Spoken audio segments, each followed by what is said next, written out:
Hello, everyone. My name is Michael Valadez. I'm actually a senior here at Briar University. I'm a history major, and for the presentation I have for you guys today at the Excellence event is my senior thesis paper, my research paper that is over the history of downtown Omaha, as you can see on the screen here. When I first came into this class, actually, this was way before I even thought about sitting here and recording myself for this event, was I thought about what I wanted to do for a paper, and what I came to a conclusion was that I wanted to expand my prior research paper, which was on this topic, actually. It's just the history of downtown Omaha itself. And so what I ended up doing is just, as I said, I expanded a bit more on it since I already had research. Thankfully for me, I was managed to actually complete this assignment and submit it for my urban history course last spring, actually, so it would be a year now. I managed to gather all the information and research a week, or actually probably a few days before lockdown started here in our country. So I managed to secure a lot of resources from museums, archives, and public libraries from the city of Omaha itself. So that is what made me choose it, and so I really hope you guys enjoy it and learn something from it. And so yeah, it's local history, and you don't get a lot of local history presentations. So I hope I can make this interesting and very informative for you guys. And so yeah, that is the topic I chose. So if we go on to the next slide here.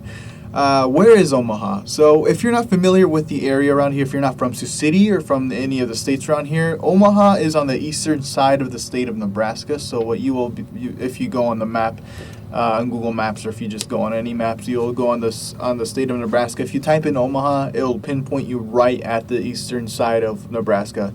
So so pretty much what you'll see it is kind of like along the Missouri River, and it actually it neighbors Council Bluffs, Iowa. So it's sort of similar to what we see here in Sioux City, with Sioux City being on one side of the river, and then you cross the bridge and you got South Sioux City.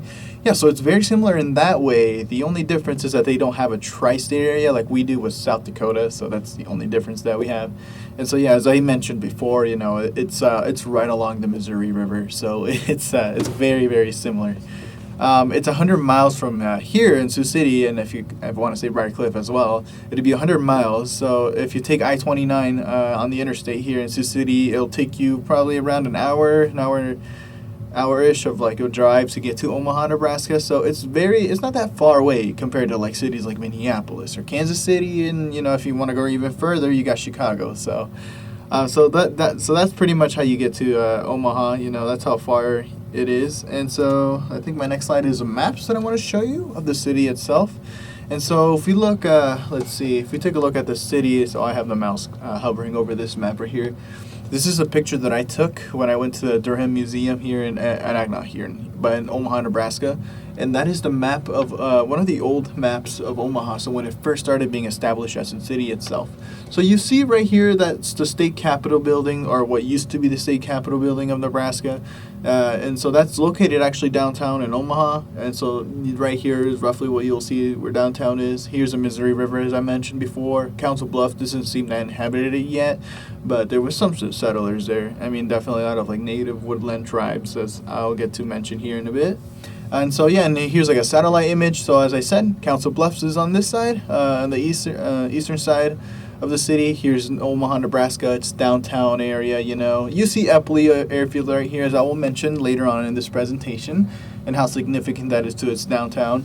And then you have also, so this would be the eastern side of Omaha right here, and then you get down to South Omaha, which is where you'll get Ralston, and then if you go westward Omaha, you'll get Gretna. If you keep going with I-80, you'll eventually reach Lincoln, Nebraska, which is the state capital of Nebraska and now to this day. And so right here is what I'll be focusing on a lot, which is the downtown scenery of Omaha.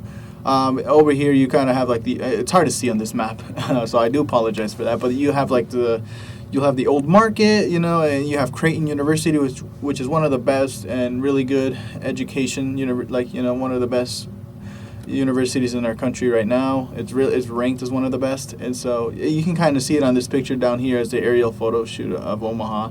This is I wanted to include this because this is what you see now in Omaha today. It's downtown. It looks just like this. So there you have like Creighton University right here, and then and you have downtown. The old market should be somewhere around this area, and so yeah, this is what it looks like now. So if you take a look at old Omaha and its plans beforehand, and then you have downtown now, it's expanded, and so yeah. Then I also found it fitting that I'm wearing a Creighton sweater, just for the occasion, I guess. So let's get to some history, right? This is why we're all here, and this is what my paper was about. So its foundation actually in Omaha was on July 4th, which is very similar to our foundation here in the United States, July 4th, 4th of July. But theirs was in 1845. And so three representatives of the Lone Tree Ferry, which is actually a ferry company that would operate from Council Bluffs to Omaha, between those lands, and it would take people across the Missouri. They would bring Omaha into the minds of many Americans at the time, and so they kind of advocated for to have settlements there, and then for a while actually the land was surveyed illegally, and then until they finally decided to reach a settlement with the Omaha tribe in that area. And the Omaha tribe was actually one of the first few tribes. I know the first inhabitants of that area were woodland tribes. So you'd have the Ottos, you'd have the Ponca, the Pawnee, and of course the Omaha. And so that's what happened on there in that area. And then the first few Americans, actually, Anglo-Americans that actually came through that area were Mormons. And so what you would have is a Mormon settlement initially there, and they were forced to stay in the Omaha area / Council Bluffs area due to a winter storm. A lot of them lost their lives, and then so I think nearly half of them survived that winter storm, and so they ended up either staying in Omaha, but the majority of them continued westward. This was when the Mormons were escaping, the east, and they were going towards, their sanctuary down in, I think in Utah. So they were going down into like Salt Lake City, which would, that's where they would be. There's a lot of influence there with Mormon.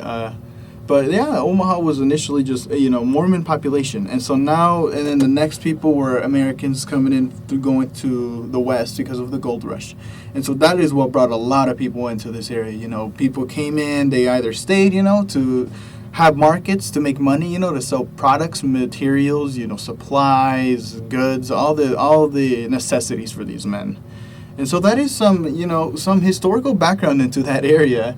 As I said, the population has varied.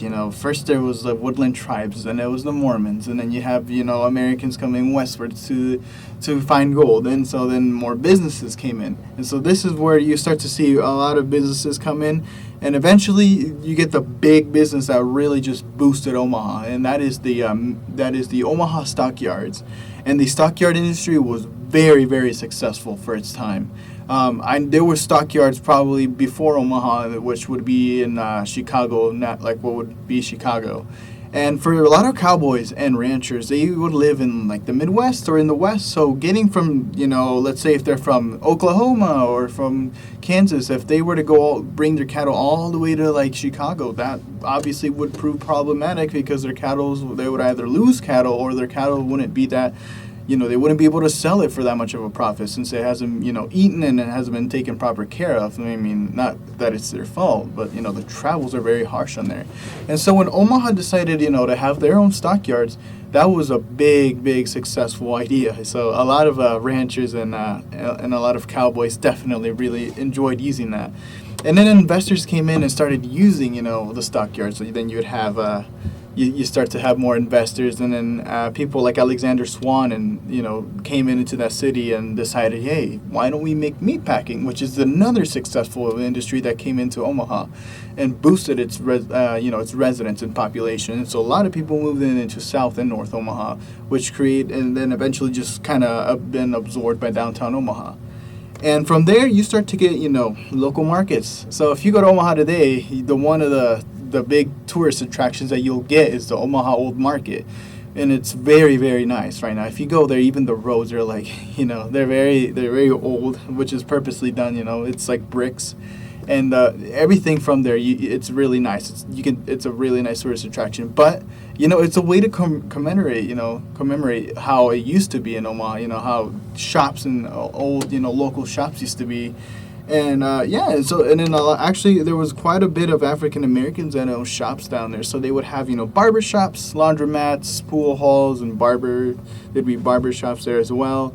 And so, there was a lot of industry in Omaha, and that is, what brought in a lot of people to move into the city.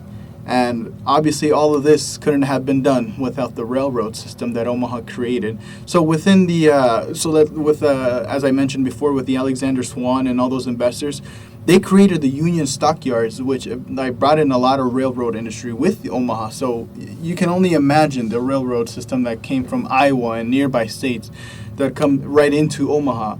And so there would be stockyards. There were stockyards here in Sioux City, for example, but they weren't getting that much traction like they were in Omaha because there was already railroads being, connecting it to the city. So it started bringing in more people to come and use Omaha stockyards, and this definitely as I said, helped the Cowboys. And so its geography definitely played a big significance to its success. Why Omaha survived and why Sioux City didn't become what Omaha is now. And so, as I mentioned before, my main thesis of this research paper was the downtown scenery of Omaha. I labeled it the heart of Omaha because it is like the heart. It's the heart, and you have the arteries just expanding everywhere else. So everything started in downtown Omaha, whether that be the markets, the population, or businesses. Everything started in Omaha and just expanded outward. And, Omaha has always grown like that. It's been, getting communities and towns nearby to be included into its metropolitan area in greater Omaha. And so, businesses, they're still available today. If you go down to downtown Omaha, you'll get, several Fortune 500 companies that are located in downtown Omaha. You definitely see a lot of, local businesses there, as well as, as I mentioned before, the old market. And so, as if I go forward, there's more than just, business and industry downtown. Like any other big city, Omaha was not immune to downtown tensions, with race. In the 1919 Red Summer, where there was a lot of racial uprisings in, cities like Chicago, Omaha definitely had its own. It had its mobs and lynches, and it had definitely violence on the north side, as you see right here. And so it's seen, and especially during the civil rights movement, Omaha has seen protests and definitely injustices. It's still one of the most segregated cities in the United States, unfortunately, and that is still a thing in Omaha. North Omaha, as you see the north side violence, that is still a very segregated place in the city of Omaha. Just last summer in 2020, with the George Floyd events, there was protesting with a lot of people were protesting and peacefully gathering downtown in Omaha. And so as I see right here, there's an image of the news. It was covered nationwide. Every other city on if you turned on the news in that summer, you would see coverage of different big cities. And so Omaha was one of them for sure, since it had a lot of people and obviously its population. So the gateway to the west, the nickname that Omaha has, other than the Big O, is definitely not just a nickname just because, it earned that nickname, and it deserves that nickname. It's definitely the key to the west, with the railroad industry and people going westward have always stopped in Omaha. And Omaha has always taken advantage of that. They've always knew that people wanted to go westward, or that ranchers and cowboys needed somewhere to have their cattle, and so they always invested in the railroad industry, meat packing, and stockyards. And then I also wanted to include Eppley Airfield because it is still a really good it's a good airport today. It's used a lot with not even just Omaha natives, and tourism, but if you book a flight from here in Sioux City, most of the time you're going to end up having a flight, depart from Eppley Airfield. So that airfield is still widely used today, and so that is why Omaha is still, the city that it is today and it's not that far from downtown either. It's only probably 5 miles away from downtown. And so the fact that airport is already just directing people towards its downtown scenery, it's just phenomenal, And and then if you go by vehicle, it's I-29 from here to Sioux City to Omaha, or I-80 if you're going to go to Lincoln or Des Moines, And so that is what I wanted to present. and it's I really think Omaha has lived up, to its expectations. It has surpassed the population of Minneapolis, and it's going to reach Kansas City pretty soon if you look at the census. And so, yeah, because of its rich history, and it's also vibrant and growing downtown scenery, it is worth checking out this local history. So I hope you guys really liked my presentation, and yeah, thank you guys for taking the time.